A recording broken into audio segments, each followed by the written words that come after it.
Commission परसों तक नहीं रुकवाएगा, मतलब दिल्ली का चुनाव है, कब वोटर है, तो और मेरे ख्याल से इतनी कल तक हो कम जाना। जनसंख्या यहाँ पर है, मतलब 1-1 लाख 1.25 लाख तो यहाँ पर वोटर प्रोविजन भी क्रिएट कर दिया ना कि 17 से हम रात को ही अपलोड कर देंगे, कोई धांधलेबाजी का चांस नहीं होगा कि 4 दिन बाद इतना सारा वोटर जंप हो जाए जैसे बाकी स्टेट्स में हो रहा था। आपने तय कर लिया है डिफेंस मैकेनिज्म आपका क्या है? आप इतनी अंडर कॉन्फिडेंट मुझे पिछले 2 महीने में इतनी कोई डिबेट में नहीं देखी। अरे वोटिंग हो गया है, हम लोग चाय पीने चलते हैं। Under confident. अच्छा, एक जल्दी से मुझे आपसे भी सवाल पूछते हैं, और ऋषि आपसे भी पूछेंगे, रजत आपसे भी पूछेंगे कि ये महिलाओं वाला जो सीन है ना, ये जैसे कहा यशवंत ने कि हर चुनाव में महिला वोटर्स काफी डिसिसिव हो जाती है आज की स्थिति में, तो यही आखिरकार बैकबोन बनेगी इस चुनाव में भी, जो आप एकदम सेफ खेल रहे थे ना कि 35-40 दोनों को देखिए। देखिए यही चीज अभी हम लोग व्हाट्सएप पे भी राहुल और हम बात कर रहे थे कि ये जो महिलाओं का यहीं पे, अब क्या करें, इतनी दूर बैठे हैं, रिसर्चर बड़े थिंकिंग माइंड है वो, वहां पे हम लोग यही चर्चा कर रहे थे कि ये जो महिलाओं का जो रिलेशनशिप है राजनीति को लेके, क्या वो सिर्फ मात्र इतना ट्रांजैक्शनल है कि नहीं है, इतना थोड़ा सा और कॉम्प्लेक्सिटीज भी हैं। देखिए ये यहाँ पर कई सारे शोध हो रहे हैं इसके ऊपर, भारत के ऊपर ही, कि ऐसा क्या हो रहा है कि आप सीधे पैसा दो और वोट मिले, ऐसा इतना सिंपलिस्टिक असेसमेंट नहीं कर सकते। और मुझे ऐसा लगता है बहुत आयामी तरीके से इसको एनालाइज करना चाहिए, बहुत सारे फैक्टर्स हैं। महिला यहाँ पर 2-3 चीजें देख रहे हैं। महिला वोटर को जो मिला वो केजरीवाल ने 2020 में दिया, उसके लिए वो लोग इंटरनलाइज कर दिया उन्होंने। ये जो 2500 और 2100 की बात है, ये चूंकि दिया नहीं हाथ में, इसके लिए ये एक्स फैक्टर नहीं है। राहुल वर्मा, राहुल वर्मा, मैं रजत की बात से सहमत हूँ। हमने देखिए महिला वोटर पिछले 4-5 इलेक्शंस में 4-5 सालों में, देखिए महिला पॉलिटिक्स में इंटरेस्टेड नहीं होती है। आप क्या दे रहे हैं, किस तरीके से सरकार काम कर रही है, उसमें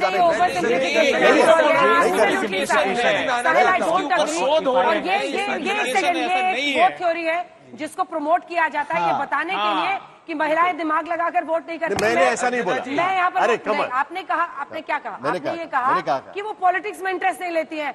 आपको मैं बताती हूँ, मेरे घर में जो स्टाफ है वो लड़की जानती है कौन कहाँ से लड़ रहा है, कौन क्या कर रहा है। अभी मैं बताने लगी आपको शायद तो आप हैरान रह जाएंगे, मतलब मेरे लिए भी शॉकर होता है। वो सुबह सुबह मुझे बताती है कुछ इंटरेस्टिंग बात। कभी इंटरेस्टिंग बात नहीं, कभी क्या होता है ना, एक सिंपैथी वोट होता है महिलाओं में, लेकिन वो सिंपैथी वोट की जगह पे अगर आपको रोजमर्रा की जिंदगी, पुरुषों में ट्रांजैक्शनल नहीं होता है। एक सेकंड, अगर आप ये कह रहे हैं तो क्या आप कह रहे हैं पुरुषों में ट्रांजैक्शनल नहीं होता है? ऑफ कोर्स होता है, तो फिर ये महिलाओं को आप सेग्रीगेट कैसे कर सकते हैं? लेकिन वोटर देखिए, जिस तरह की रेवड़ियां दी जा रही हैं, ये दुर्भाग्यपूर्ण है भारतीय राजनीति तो और हम भारतीय व्यवस्था। रिफ्रेम करते हैं सवाल, रिफ्रेम करते हैं कि भाई ऐसा पोलराइजेशन क्यों दिखता है फिर, कि महिला एक तरफ वोट दे रही है और पुरुष एक तरफ वोट दे रहे हैं एक ही घर में? नहीं है,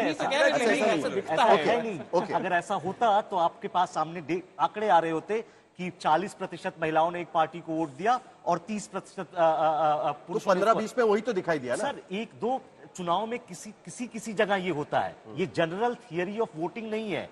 ये महाराष्ट्र में नहीं था और मुझे नहीं लगता ये हरियाणा में था, और अगर था तो जब लोग हरियाणा में घूम रहे थे जर्नलिस्ट, तो उन्होंने क्यों नहीं पर कहीं मैं ये नहीं कह रहा हूं मैं तो सीधा एक बात कह रही हूं, मैं मानती हूं कि रेवड़ियों से वोट प्रभावित होते हैं, लेकिन एक पॉलिटिकल आइडियोलॉजी यानी एक राजनीतिक विचारधारा जैसे हर वोटर देश में रखता है, वैसे ही महिलाएं भी अब बढ़ चढ़ कर राजनीतिक विचारधारा को समझती हैं, उसकी इंट्रिकेसीज में, उसकी डिटेल्स में जाती है। मुझे बोलने दीजिए, अब बोल लीजिए, 30 सेकंड बोलेंगे, बहुत इंपॉर्टेंट टॉपिक है क्योंकि इस पर बड़ी बहस होती है, हमारे न्यूज रूम में भी होती है।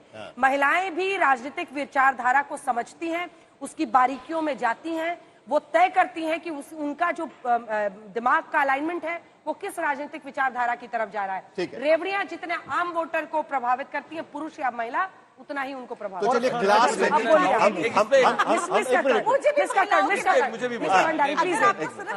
प्योर पॉलिटिकल एक्यूमेंट की बात करनी है तो यहाँ अंजना जी बैठी हैं, she is one of the best finest anchors जिनको पूरी पॉलिटिकल समझ है, पहली बात। दूसरी, अगर आपको आम महिला की बात करनी है, उसके लिए बहुत इंपॉर्टेंट है कि उसका बच्चा दिल्ली में अंग्रेजी में बात कर पा रहा है हमारे स्कूल में, इसलिए भी वो हमारी तरफ ये है। वही तो मैं कहने की कोशिश कर रहा था। गवर्नेंस, एडमिनिस्ट्रेशन सब देखती है, हेल्थ सर्विस अच्छी होनी चाहिए।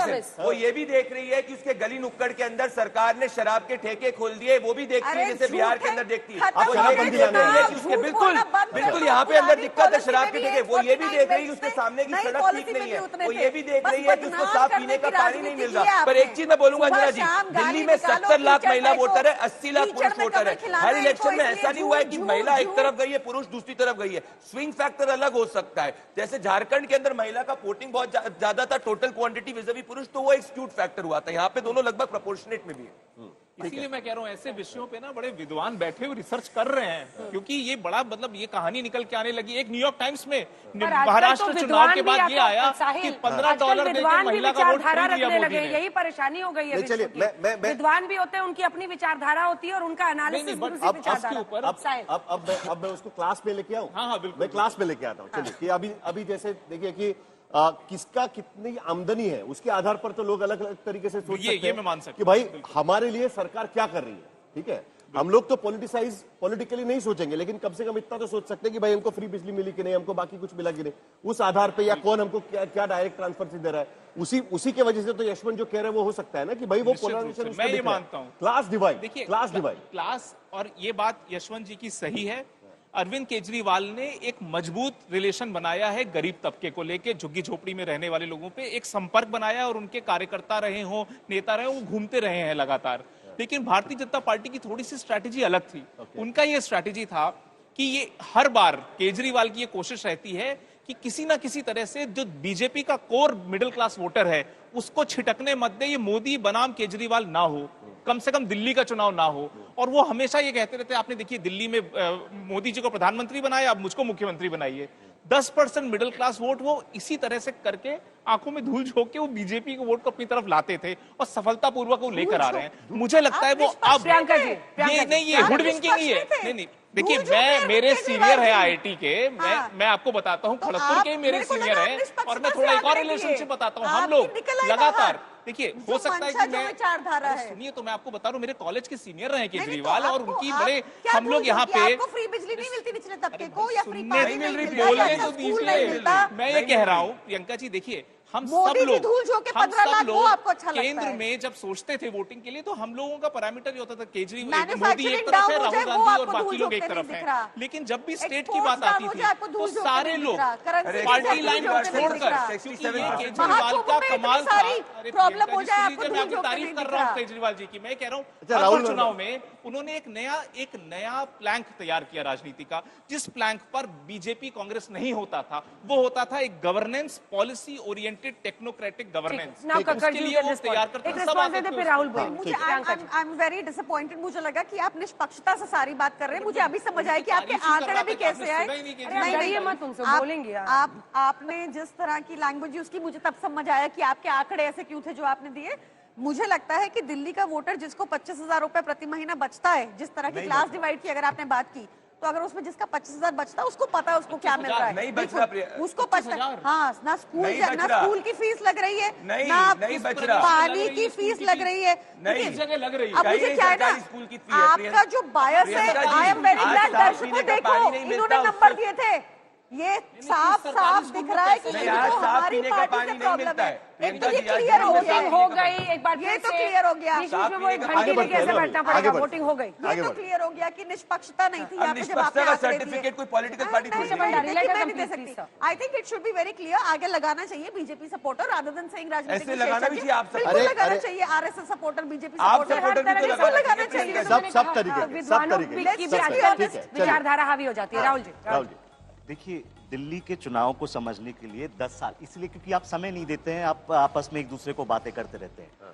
13 से 15 के बीच में जो राजनीति हुई, उसमें पहले आम आदमी पार्टी एक मिडिल क्लास पार्टी के रूप में उभरी, फिर उसने धीरे धीरे अपने आप को दिल्ली के गरीब जनता के बीच की पार्टी बनाई। जो 14 और 15 के बीच में भारतीय जनता पार्टी का वोट शेयर लॉस होता है, वो लार्जली पुअर के बीच में लॉस होता है, जबकि 1920 के बीच में जो लॉस होता है वो लार्जली मिडिल क्लास के बीच में लॉस होता है। इसीलिए अगर भारतीय जनता पार्टी को इस चुनाव में वापस टक्कर के साथ आना है तो उसे 2 चीजें करनी होंगी। पहला कि मिडिल क्लास लोकेलिटीज में टर्नआउट बढ़े, और दूसरा वो टर्नआउट उनके फेवर में बढ़े। ये अगर नहीं होगा तो भारतीय जनता पार्टी इस चुनाव के टक्कर में नहीं है। हर चुनाव का एक मूल आधार होता है, बाकी सारे किनारे किनारे की बातें होती तो मतलब आप एक तरीके से मान रहे हैं कि अभी भी निचला तबका है वो आम आदमी पार्टी के साथ है, यही आपका मानना है? अभी भी आपका मानना है? और प्रदीप भंडारी, नई दिल्ली सीट 54% के आसपास ही वहां पर वोटिंग हुई है 5 बजे से। जो वो कह रहे हैं कि मिडिल क्लास को बाहर निकाला, आपने मिडिल क्लास को बहुत बड़ा फायदा दिया इस बार बजट में, जब 12 लाख और सैलरी क्लास के लिए 12,75,000 तक आपने उनको टैक्स फ्री कर दिया। और मिडिल क्लास अगर वोट ही करने नहीं निकलता है, उसको सोफे पे डिस्कशन में बड़ा मजा आता है। अंजना जी, पहले तो मैं राहुल जी के एनालिसिस से डिसएग्री करता हूं, और इस बार आप जब एनालिसिस करके देखेंगी, पुअर के अंदर जो अर्बन पुअर है, जितना आम आदमी पार्टी को पिछली बार वोट मिला था, इस बार उससे कम वोट मिलेगा, ये मेरा अनुमान है, आप नोट कर लीजिएगा। तो ई पोलराइजेशन आम आदमी पार्टी का बिल्कुल मेरे हिसाब से राहुल जी सही कह रहे हैं कि 15-20 के अंदर हो गया था। पर ये मैं डिसएग्री करता हूं कि पुअर, अर्बन पुअर है, जो निचला तबका है, लोअर इनकम लेवल है, हमारे हिसाब से इस बार उसमें भी हमको काफी वोट मिलेगा, क्योंकि साफ पीने का पानी, खराब सड़क, ये सब मुद्दे हैं हमारे हिसाब से। Point number 1। Point number 2, middle class localities में पिछली बार से ज्यादा लोग वोट करने निकले हैं, और हमारे हिसाब से वो लार्जली जो वोट है वो हमारा वोट है। तो मिडिल क्लास जो बिल्कुल सही कह रहे थे कि पिछली बार उसका वोटिंग परसेंटेज कम था, इस बार जितना हम लोग ने अभी स्टडी करा एरियाज को, उसमें वोटिंग अच्छी हुई, वो कंप्लीट हमारा वोट है। पर साथ में इस बार हमको अर्बन पुअर का भी वोट पिछली बार से ज्यादा वोट मिल रहा है, इसीलिए मुझे लग रहा है कि हम कंफर्टेबल मेजोरिटी बना सकते हैं। तो प्रदीप जी, एक चेंज होगा इस इलेक्शन में। वो चेंज ये होगा कि भारतीय जनता पार्टी का वोट शेयर बढ़ेगा, भारतीय जनता पार्टी की सीट्स बढ़ेंगी। सरकार आम आदमी नहीं, वो आपका एनालिसिस है, और आम आदमी पार्टी का वोट शेयर कम होगा और शायद उनकी सीटें भी कम हो। ये तो अगर इस तरह का मूवमेंट होगा तो जाहिर सी बात है सब तबकों में आम आदमी पार्टी को लॉस होगा और बीजेपी को गेन होगा। क्या वो गेन इस तरह होगा कि आपको वो सरकार बनाना? आपकी 58 पे, जल्दी 58 पे रह गई, सीटें कम हुई हैं, आई एग्री विद यू, 58 पे रह गई इस बार। But at the same time Bhajpa की जो भी थोड़ी बहुत बढ़त होगी, 2, 3, 4, 5 बढ़ जाएंगी, अगर बढ़नी होंगी तो उनकी सारी नकारात्मक राजनीति को फेल किया है दिल्ली की जनता ने बार बार।